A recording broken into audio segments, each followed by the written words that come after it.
Missed both meetings. Here's a very, very brief overview of what you missed.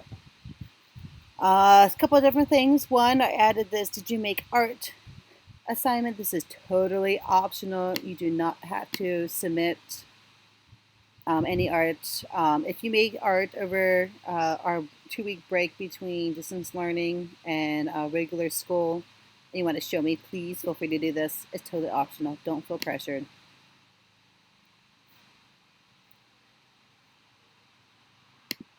Close that up. Weekly sketches. So hopefully you did last week. Here's this week's. It's the exact same list as last time. Draw it, submit it. It shouldn't take you more than 5 minutes unless you want to. You don't have to show me a time lapse or anything. I just want to see the finished project. So what we're starting is a digital book, and there's a new module in there for you. And I have you guys randomly grouped by sections, by section groups. So if you're 7, 1, 2, and 3, if you go in here, it is totally random. I used a generator online to make my groups. Your name's in here. Find your name. If you're in the other section group, there's that. Again, it is totally random. The only thing that's changed is Eli here is in the wrong one. Find your group. And to get talking with the group, you're going to look in your group email exchanges. So as you see people already started, you're going to put your name, you're going to put your email so that way your groupmates can find you easily.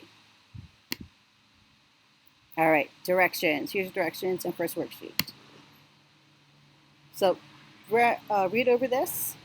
We're going to be making a book with your group, and you're going to illustrate it together. You can use a plot arc. Here is an example. It is up to your group to decide who is going to do what.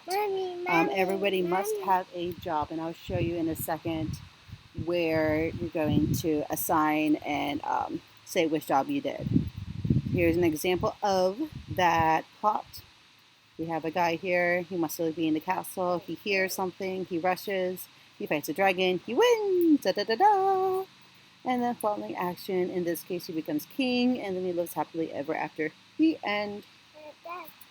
Once your group starts communicating and decides how you guys want to meet, there's this nifty Google Doc here.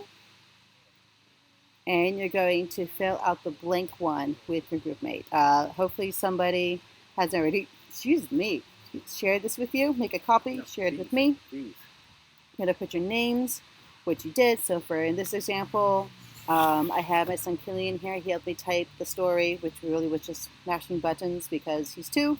My 17-year-old helped me out with character 2. We put down what the characters' names are, what do they look like. This is going to help me go to illustrate any additional info that's important, setting conflict, and a short summary. And that's all for this week. So if you slide down here, you're going to fill this all out. You can get rid of all the stuff above. Fill out the characters, the setting, the conflict, and a short summary. Now coming back up here, you're going to be drawing them and uploading them. I want to use a Canva at this point. That may or may not change. We'll talk a little bit more about this in the future. So your goal for today is to get with your group, do that Google Doc, fill it out with the group. You guys can use Messenger if you want to exchange numbers, through email. If you decide to do a Zoom session together, keep it school appropriate. I do not want any emails from parents saying that they're working with their group and this happened. All right. I believe that is about it. The first part is due Tuesday, April 14th. And if you don't reply or you have a group mate that wants to reply by Thursday night or Friday, you're going to email me so I can kind of keep it in my notes. Okay? Let's see what you guys got.